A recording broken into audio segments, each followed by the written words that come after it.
apalagi Sukmoroso, terus apa dulu Mantos. Itu Mantos. Belum ada Mantos. Mantos bikin Campursari itu tuh Pak Dedarwoto sudah dan teman-teman itu memang dulu yang kreatornya Pak Dedarwoto. Kreatornya beliau itu sudah bikin lagu-lagu nih zaman Narto Sabdo, lagu-lagu zaman Praon, terus apalagi itu modernisasi desa dan sebagainya. Macam-macam zaman lagu itu dia. Terus ngarang sendiri juga itu. Dulu Jadi ngarang-ngarang. Pak Deto memang dari dulu Iya, udah beling ya. memang udah beling itu.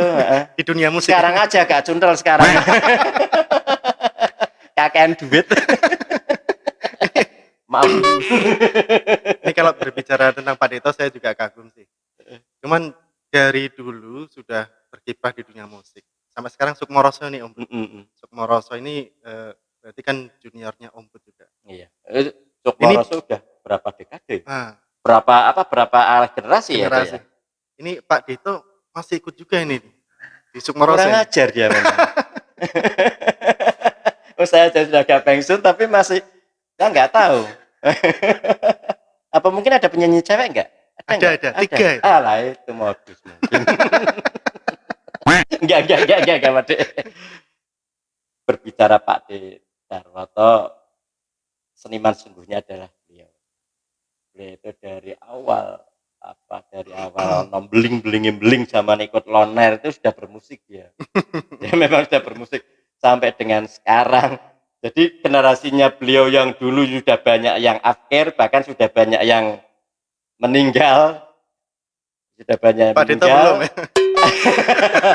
Ya itu karena mungkin itu karena resepnya untuk awet muda, awet muda. itu memang harusnya seperti itu. Pak Deto. Zaman dulu sampai dengan sekarang temannya ponakanku EL. Luar biasa. Bicara Pak Deto. Tapi memang dedikasinya di musik betul. Jadi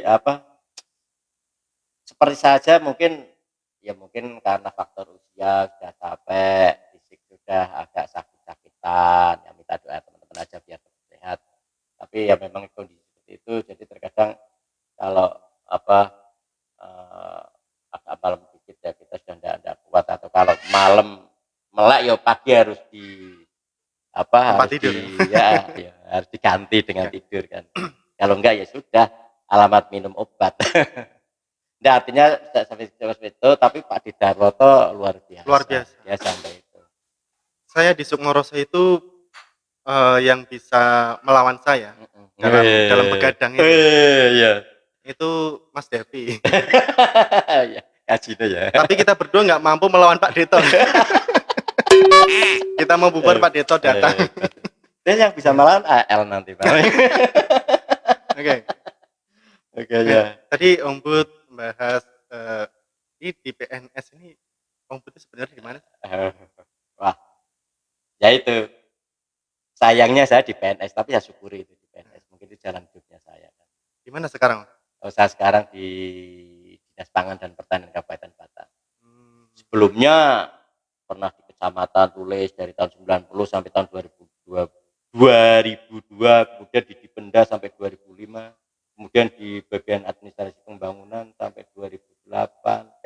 2008 awal 2009 di DPPK, sudah di PU, sudah sekarang jadi sudah kemana-mana tidak nang di ora. sudah pengalaman. Terus adanya pandemi COVID-19 ini tentunya pemerintah Kabupaten Batang lewat Dispaperta ya. Oh ya. Sebagai sekretaris di situ pastinya Om Bud tahu sedikit banyak lah. Apa ini jurus-jurus untuk mengatasi pangan di Batang atau menyikapi COVID ini? Oh iya, berbicara COVID-19 sekarang yang merupakan wabah pandemi ya. Dunia pandemi itu.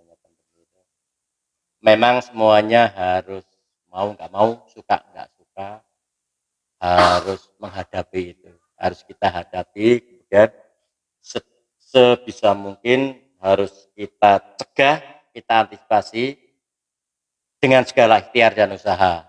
Tentunya juga jangan lupa berdoa kan agar ini cepat selesai. Kita berharap ini cepat selesai lah. Lah terkait dengan antisipasi langkah-langkah tentunya di tupoksi, istilahnya tupoksi tugas pokok dan tupoksi, ya. fungsi di bidang pertanian kan. Tugas kami memastikan terkait dengan ketahanan pangan. Artinya yang dimaksud dengan ketahanan pangan kita bahwa karena pangan ini adalah merupakan kebutuhan pokok, merupakan kebutuhan dasar kan, pangan kan. Coba eh, semuanya katakan kita berusaha agar terhindar COVID-19 dan sebagainya, tapi kalau eh, struktur pangan kita, ketahanan pangan Nggak kita kuat, ya. ini tidak kuat, bisa dibayangkan kan. Iya. Nah, makanya itu termasuk kewajiban tugas kami juga untuk mengawal terkait dengan ketahanan pangan. Kita pastikan sesuai dengan tupoksi kami, karena ketahanan pangan ini bukan juga satu-satunya leading sektor di kami. Ada mungkin ada stakeholder yang lain, ada perangkat daerah yang lain, OPD yang lain, ada Disperinda, terus kemudian juga ada mungkin BUMD-nya ada seperti Perusda dan sebagainya ya. Terus bagian perekonomian dan sebagainya, macam-macam lah yang mendukung. Artinya sinergi kita, sinergi integrasi ke sana. Namun demikian khusus pangan di kami, sekali lagi kembali ke sana sesuai tupoksi kami pastikan bahwa petani masih menanam komoditas pertanian, baik itu komoditas padi, pacale, padi, jagung, palawija ya. Kemudian komoditas kebutuhan pokok lainnya, pangan lainnya seperti cabai rawit, cabai merah, kemudian bawang putih, bawang merah. Di Kabupaten Batang itu kita pastikan bahwa itu masih tercukupi. Caranya bagaimana? Di kami ada tupoksi pertama kaitan dengan budidaya, kaitan dengan pasca panen. Jadi budidaya itu mulai dari penanaman. Kita kawal petani, pupuknya bagaimana, kita beri subsidi mereka untuk petani yang memang berhak mendapatkan pupuk bersubsidi. Kita bantu peralatan sarana prasarana pertanian seperti alsintan, alat-alat mesin pertanian seperti kultivator, hand sprayer dan sebagainya itu. Kemudian kita pastikan juga tercukupinya kebutuhan bibit. Nah, kita pastikan juga kebutuhan pupuknya. Kemudian teknologi pertaniannya kita pastikan. Yang tidak kalah pentingnya kita siasati pola tanam sesuai dengan musimnya. Nah, ini kan jangan sampai artinya iki usum nandur bawang, pabrik nandur bawang, jame podo, harinya sama, bulannya sama, nanti malah stok berlimpah, malah pemasarannya bingung. Nah, misalkan, jadi di sini ada manajemen, ada semacam manajemen. Bukan berarti kalau satu pola tanam itu enggak bagus, enggak, tapi kita lihat nanti artinya ketika hasil panen itu nanti kebutuhan itu mencukupi, terus kemudian harga pasarnya juga harus ada kita jamin juga untuk para petani itu. Ya intinya seperti itulah. Artinya di masa Covid ini kebutuhan bulan ini 3 bulan ke depan, prognosis 6 bulan ke depan kita pastikan bahwa nanti masih tercukupi. Tentunya ya kalau Pak Baras tadi juga ada dolok ya. Kemudian di desa juga ada lumbung desa juga, ada BUMDes yang di sana, kemudian ya macam-macam kita pastikan, kita kawal. Ketika misalkan ketersediaannya itu kurang tercukupi, kita koordinasi konsultasi dengan pemerintahan atau tingkat pemerintahan atasnya, provinsi, Kementan ke sana, kita mohon solusi dan sebagainya. Karena kalau berbicara ketahanan pangan kan kita jangan cuma di lokal Batang toh, ya kan? Naif ketika kita Batang kuat tapi tetangga kabupaten kota tetangga juga kurang kan enggak? Atau sebaliknya, mereka kuat ternyata kita kurang kan enggak? Makanya ada koordinasi komunikasi yang dinaungi oleh pemerintahan di atasnya. Jadi kita selalu komunikasi seperti itu. Intinya seperti itu. Terkait kebijakan pemerintah dalam waktu dekat ini kan katanya sih PSBB-nya mau dicabut, diganti dengan new normal. Ini pandangan Umbud tentang new normal ini sudah layak atau belum nih sekarang? Ya. Kalau tidak salah dengar, pemerintah, terutama Kemendagri itu sudah mengeluarkan surat. Kalau sudah mengeluarkan regulasi lah, itu entah bentuknya Permendagri atau Kemendagri, kayak kalau nggak salah Permendagri sudah mengeluarkan regulasi pedoman kita menghadapi new normal ini. Jadi tidak serta merta kita nanti akan melaksanakan. Kalau new normalnya jelas, karena kita kan sekarang harus bersahabat dengan mau nggak mau, suka nggak suka, ini harus bersahabat dengan COVID kan. Kita nggak bisa, kita real nggak bisa lepas lah. Makanya bagian kan harus ada cara-cara. Kemudian new normal ini harus ketika melaksanakan new normal itu ada tahapannya. Jadi ada syarat-syaratnya. Jadi itu diatur benar. Dipastikan misalkan ya jumlah yang terpapar, grafik jumlah yang terpapar sudah tidak, artinya terkendali lah. Tadinya meningkatnya, grafiknya meningkat, tapi yang terakhir grafiknya agak flat atau bahkan turun. Itu ada prasyarat mensyaratkan. Kalau meningkat nanti new normalnya itu masih bagaimana, kemudian kalau grafiknya itu flat nanti langkah-langkahnya bagaimana, kalau grafiknya sudah menurun terkendali itu nanti langkah-langkah step-stepnya apa aja itu sudah ada pedomannya. Itu baru regulasinya baru. Contoh misal new normal ini kan gini, COVID ini kan kita tidak boleh kita stagnan hanya gara-gara COVID. Semuanya stagnan gara-gara life is must go on, istilah pokok kehidupan tetap harus jalan kan gitu. Jadi nggak mungkin dengan COVID ini yang tadinya bekerja kok jadi tidak bekerja selamanya, kan nggak mungkin. Kehidupan tetap harus jalan kan. Tadinya pabrik tutup, mosok tutup terus kan nggak mungkin, tetap harus jalan. Mosok tadinya masjid artinya ada himbauan untuk stay at home kan, ya berada di rumah, kan tidak selamanya seperti itu. Karena memang pada dasarnya kita nggak tahu ini kapan akan berakhir kan. Apalagi nyun sewu di Indonesia, kita sendiri kan.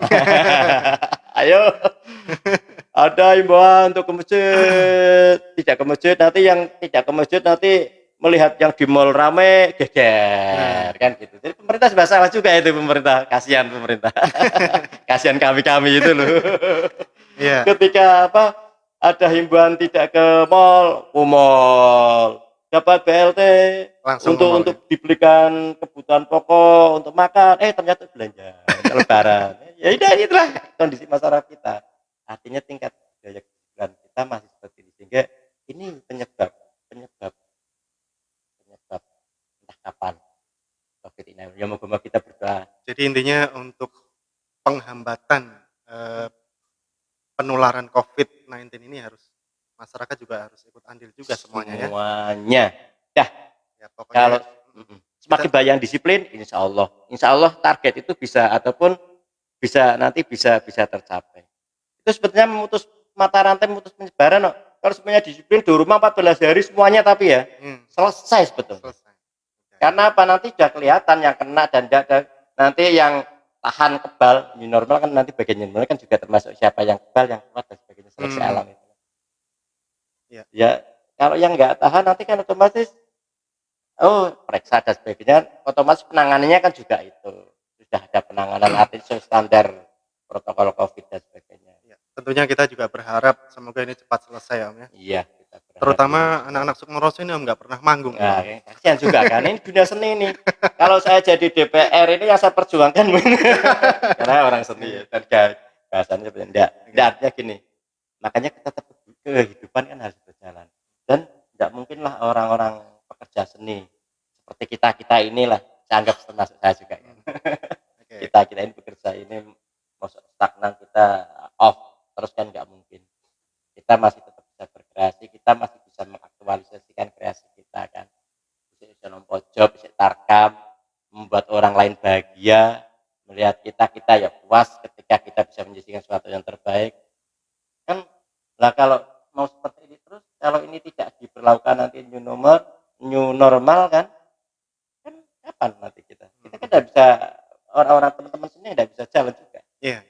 Nggak seni toh, apalagi ya entertainer seni lah semuanya. Ya. Kita berharap ini lah nanti ada, saya berharap juga semoga nanti regulasi yang dibikin pemerintah ini betul-betul efektif berjalan. Tentunya ketika berjalan harus didukung partisipasi aktif, kepedulian dari masyarakat untuk bisa mengikuti, baik itu protokol kesehatan, tahapan-tahapan nanti yang harus dilalui apa ketika ini sudah diberlakukan new normal, semuanya harus tanpa kecuali Cepat selesai, manggung lagi ya. Ini lari ke Sukmoroso sekarang. Iya, siap. Ini Om Put kalau melihat anak-anak Sukmoroso ini, pantas nggak jadi artis dari tampang-tampangnya Om? Adalah, saya melihat di Sukmoroso banyak potensi. Nyuwun sewu, tapi jangan fokus ke Pak Dito ya. Oh enggak. Malah justru saya melihat Pak Dito banyak menginfluence teman-teman yang pantas jadi artis. Atau Pak Dito yang terpengaruh, saya nggak tahu juga nih. Sebenarnya terpengaruh Sukmorosonya atau Pak Ditonya ini. Tapi sama-sama lah.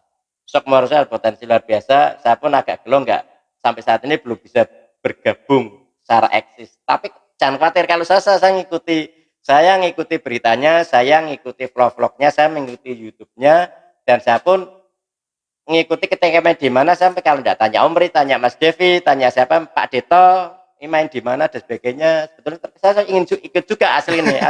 Gatal juga dari sisi apa ya, insting bermusiknya gue pingin gabung.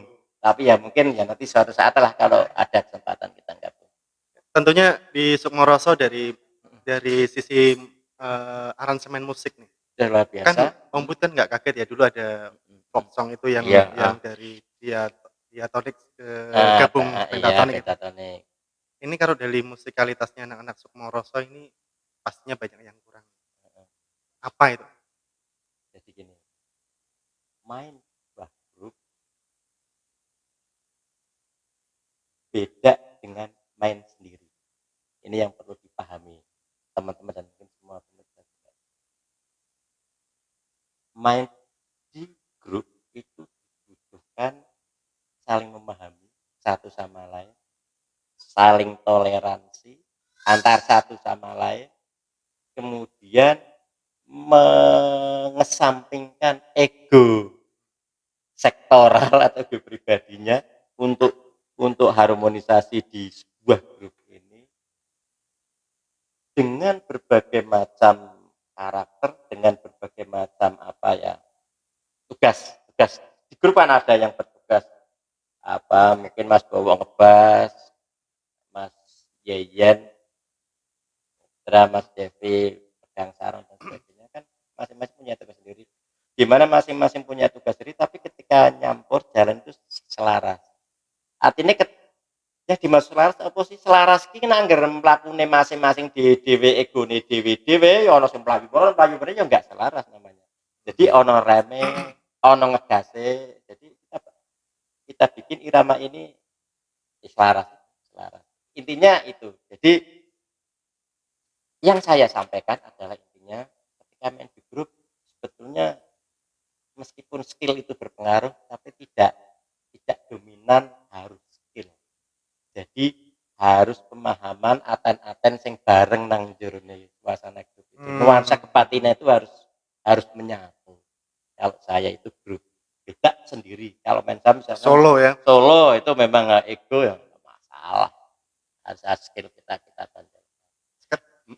Meskipun nanti ada saat-saatnya ego bermusiknya juga ada skill individu bisa dimunculkan. Tapi kan mosok skill mau dimunculkan terus dalam satu grup tidak mungkin kan nanti malah nggak bagus kan. Kan ada, meskipun itu nanti yang muncul skill itu muncul, tapi itu intinya jangan minder atau jangan teman-teman yang merasa enggak itu sudah bagus, tinggal nanti kemasan ngolahnya bagaimana. Dan saya melihat Sukmoroso sudah bisa melampaui itu. tidak bisa melampaui itu. Ada mungkin beberapa evaluasi, tapi evaluasi ini evaluasi nganu lah, apa ya, enggak seberapa. Tinggal nanti apa ya, nambah nambah apa ya, artinya nambah berkreasi aja. Jadi maka saya sampaikan awal, ketika kita belajar musik, belajar tak generator lah, itu nanti di situ fungsinya. Aten-aten tadi kan. Kita bisa menciptakan, mengelaborasi musik berbagai sumber, kita jadikan inspirasi untuk membuat suatu lagu, mengaransemen satu musik. Di sanalah nilai kekayaan, dan itulah nanti nilai values yang akan dicapai. Udah jalan aja kalau menurut saya. Terus coraknya Sukmoroso sendiri kan di situ ada unsur, sebenarnya kalau kalau saya melihat ada unsur rocknya, ada unsur tradisionalnya, gamelan dan lain sebagainya. Iya. Terus di situ ada hadroh ya, Iya. ada Arab-Arabnya. Iya, iya. Ini menggabungkan dari 3 unsur musik ini, biasanya sih kesusahannya apa ya? Terus cara menanggulanginya apa? Tentunya tidak mudah ketika kita menggabungkan berbagai macam rasa, berbagai macam jenis, berbagai macam karakter menjadi sebuah apa ya, dalam satu gerbong dijalankan, berjalan bersama, itu memang tidak mudah. Jadi tadi kesulitannya, permasalahannya kalau masing-masing ego itu tidak bisa mengendalikan, permasalahannya masing-masing tidak bisa mengendalikan egonya, permasalahannya itu. Tapi ketika kita ego kita kurangi, kita bareng, coba kita dengarkan drama, tukang drama piye sih, misalnya Mas Bowo posisi ngebas, kita dengarkan posisi yang berhubungan dengan Mas Bowo ngebas itu kan satu alat-alat perkusi ya, alat-alat perkusi, drum atau terbangan kan, yang terbang itu. Mas Bowo harus bisa mau atau bisa mendengarkan apa yang mereka pukul, apa yang mereka mainkan. Karena kalau Mas Bowo tidak mau mendengar itu, nanti Mas Bowo mau menciptakan karakter bass sing iso nyampur dengan alat-alat perkusi itu bagaimana? Ya kan gitu. Ketika Mas Bowo bisa mendengar itu, oh berarti ketika tabuhane perkusine koyo iki, aku ngebasnya kudu koyo iki. Atau sebaliknya, saya ingin bass seperti ini. Kalau saya ingin bass seperti ini, lah baru yang sana. Oh Mas Bowo kok duwe tabuhan improve bass oke, aku perkusine kudu piye? Karena memang menyesuaikan. Kaitan alat musik bass itu ya kaitannya ya bass, perkusi, terus ya yang kaitan alat-alat itu ya. Itu karena kawine bass kan dengan alat-alat itu. Beda mungkin kalau Mas Devi Saron mungkin kawinnya kok karo organ, ketika organ nyiter, ketika organ, nah itu kan seperti itu. Jadi ada masing-masing ada hubungan satu sama lain adalah. Lah itu ego-ego kita di situ harus kita kendalikan. Ketika ada tercetus kreativitas atau gagasan seperti ini, ketika seperti ini bass kudu priye, gitar kudu priye, iki kudu lah di sana. Ya tentunya kita yang namanya grup tetap harus tambal sulam. Yang agak tahu punya ide gagasan disampaikan, dilalah yang bener sing nyekel poe misal Mas Bawas tapi idenya mungkin dari Mas Dewi, Mas Dewi ya misalkan kalau itu bagus, itu masuk, ngapain? Kalau tidak kita pakai ya tetap kita pakai. Ini Om Bud kan dengan segala kesibukannya sekarang masih ingin bermusik. Iyalah, tetap saya enggak mau kalah sama Pak D Darmoto. Atau mungkin ingin menciptakan sebuah karya untuk Sukmoroso. Ya, nanti insya Allah sambil jalan. Karena yang namanya karya kan tidak bisa dipaksakan. Saat ini saya Om Bud wis gampang stres nang gawean bae kan saya katakan seperti ini ya. Kemudian urusan di luar itu banyak, mungkin saya belum bisa konten, tapi percayalah, orang yang punya sense of art, orang yang punya jiwa seni itu ketika dia ada suatu tersentuh apanya mesti nanti bisa menciptakan lewat bisa menyalurkan apa yang menyentuh dituangkan dalam seni gitu. Ya mungkin nanti suatu saat bisa lah. Kalau saya kalau suruh ngarang syair katakan saya nggak bisa bikin puisi, nggak bisa ngukar Mas Bowo jelas kalah. Tapi mungkin kalau mengaranseir atau mengharmonisasikan ya sedikit salah mungkin itu. Tapi kalau dari dulu jarang sih saya. Oh, saya lagunya dari yang satu hafal. Kalau bermusik kan tidak hafal, tapi dimengerti. Jadi hafal dengan ngerti lain loh. Hafal dengan tahu, dengan ngerti itu lain. Kalau hafal itu suatu saat bisa lupa, tapi kalau ngerti kapanpun. Saya misalkan tahu lagu apalah, lagu apa? Misalkan lagu anak-anak apa, misalkan lagu balonku ada 5, misalkan kata. Saya apal, tapi suatu saat saya lupa. Suatu saat karena tidak pernah saya sentuh, tidak pernah. Tapi ketika saya ngerti, ya sampai kapanpun ngerti. Artinya apa? Dalam bermusik itu bisa sudah tahu. Saya pakai feeling, pakai hati, didalami, diketahui dan didalami. Insya Allah nanti kapanpun ya tetap main gue ya paling berpengaruhnya di skill karena tangan sudah buyutan atau apa paling pengaruh. Tapi kalau urusan ini biasanya Mas paling di speed lah pengaruhnya. Jadi di ngerti nih, ojo diapal. Baik, kita tunggu karyanya Umbud ini di Insya Allah siap. Semoga Umbud selalu sehat ini. Amin, ini amin, waktunya, amin. Terima kasih banyak Umbud. Oke, enggak terasa ya. Saya sangat grogi sebenarnya. Aku ngomongin ngalung hidup ya artinya ya nggak tahu apa. Yang mengalir aja lah, coba apa nanti kita ngevlog ini. Ya juga ya moga-moga bermanfaat aja lah untuk para subscriber. Sukmaroso lover. Tapi tetap jaya Sukmaroso. Terima kasih Umbud waktunya. Terima kasih juga Mas Bowo. Sukmaroso lovers dimanapun Anda berada. Sekian dari kami bersama Om Budiono di Cangkir Cangkruan Intim bareng Sukmaroso. Sampai ketemu lagi di cangkir berikutnya. Tetap kita jaga sholawat. Allahumma sholli ala sayyidina Muhammad. Wassalamualaikum warahmatullahi wabarakatuh. Waalaikumsalam.